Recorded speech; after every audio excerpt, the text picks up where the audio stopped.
Hello, friends. Today I will be talking about how Maslow's hierarchy of needs is poo poo. Even though everyone and their grandmother will use it as a framework for self improvement videos. And this isn't something I learned a long time ago. It's still fairly new knowledge to me.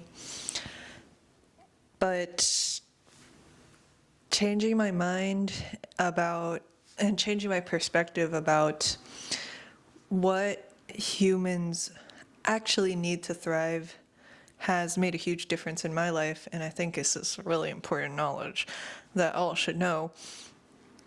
But as you may know, and if you don't, Maslow's hierarchy of needs is based on the idea that in order to reach this top need of self-actualization, aka realizing who you are as a person, seeing the humanity in yourself, and being human, you must first fulfill the needs below that. So if that's the top of the pyramid, there are layers underneath the pyramid that must be fulfilled first.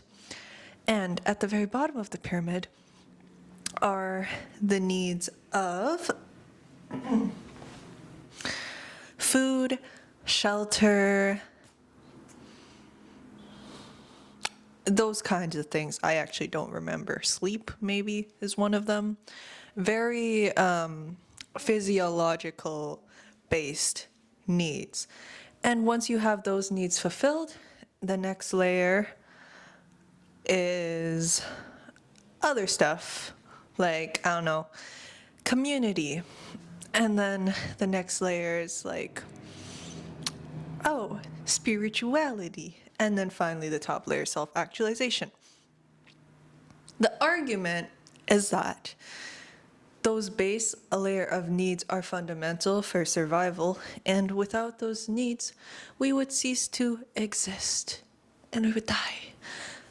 Sounds pretty straightforward and sounds pretty intuitive, right? Except it's wrong. Throw it away, please, because that is not true. It's kind of the narrative that people like to believe. It's the narrative that supports this idea that we just need enough money to survive, and from there on we can build up on those survival needs and achieve anything we desire, even self-actualization, which is essentially self-enlightenment, according to Maslow. Take that with a grain of salt. I actually haven't read too much of Maslow. However, that is definitely the common sentiment around this framework. Honestly, I don't even know if Maslow intended for this framework to be used this way. So there's also research that has been done around needs, and I actually don't remember what this is called, but I'm gonna grab something real quick. So I went to this education conference last year, and I was introduced to this other framework of thinking about needs. Let me see if I can find it. So please go and support his work if you're curious about it. So this is a tree of learning, and the needs listed here are competence, sleep, air, water, shelter, food. Those ones, except for competence, are very similar to Maslow. And then autonomy and also relatedness. So that's kind of what I mentioned with the human connection and agency.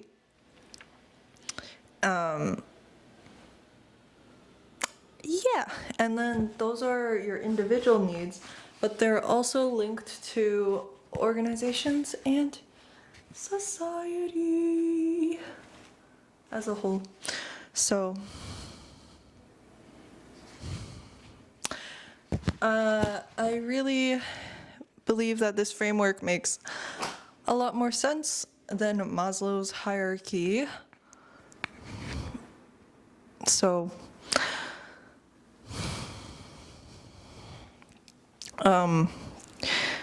try living with this perspective and see how it goes, you know? See if it makes a positive difference in your life or not.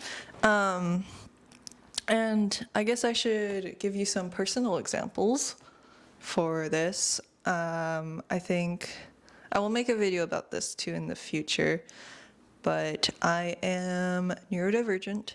I was diagnosed with autism last year. It hasn't even been a year since I got diagnosed. Anyway, that's for another video. But I have a lot of negative self-talk when it comes to fulfilling my needs. And like I mentioned before, often I would use this framework of Maslow to really put myself down without realizing that actually the fundamental needs of every individual, it includes creativity and autonomy.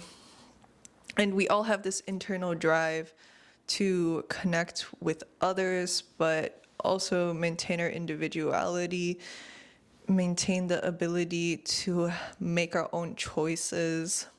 And all of that is just as important as these very concrete material needs that Maslow's hierarchy seemingly emphasizes. And I struggled a lot with school growing up, and a lot of the basis of school is stripping away those other less obvious needs that we have. And I think applying this much more holistic framework really helps me see, hey, like, oh, I need to get my spiritual needs met too. I need to get my environmental needs met, and environmental not only being, do I have food? Do I have water? Do I have shelter? But it's also, how do I organize my space? And does this space give me agency over my life? Does this space provide me a sense of safety? Because without those things, we have not only a physical body, we also have a spiritual body, we have an emotional body, we have a psyche. And without those additional things outside of what is material, our emotional body, spiritual body, it breaks. And when our psyche breaks, that is what trauma is. And I'm very glad that people are talking way more about trauma these days than they were before. And I think some people make fun of that, but maybe it is overused in some contexts, but overall, the awareness and interest in it is very, very valuable, I think. And it's putting more light on something that we don't really talk about or understand at a societal level. So, yeah, I hope that's helpful to you. Feel free to leave any comments or questions in the comment section. I will try my best to get back to you, but for transparency, if there's a lot of comments, I probably won't reply to everybody, just so that I don't drive myself crazy over YouTube, because I don't know if you can tell, but I'm quite anxious about posting and recording, and I want to do everything I can to set good boundaries for myself so that I'm not overwhelmed. Although I do hope at some point that I can answer all the comments without overwhelming myself, but right now I'm just focused on posting consistently. But I will read all the comments, okay? I can promise you that. And I will take them into account moving forward. All right. Thank you so much for watching. If you watch this far, you're a real one. Please hit the subscribe button. Okay. I'll see you around.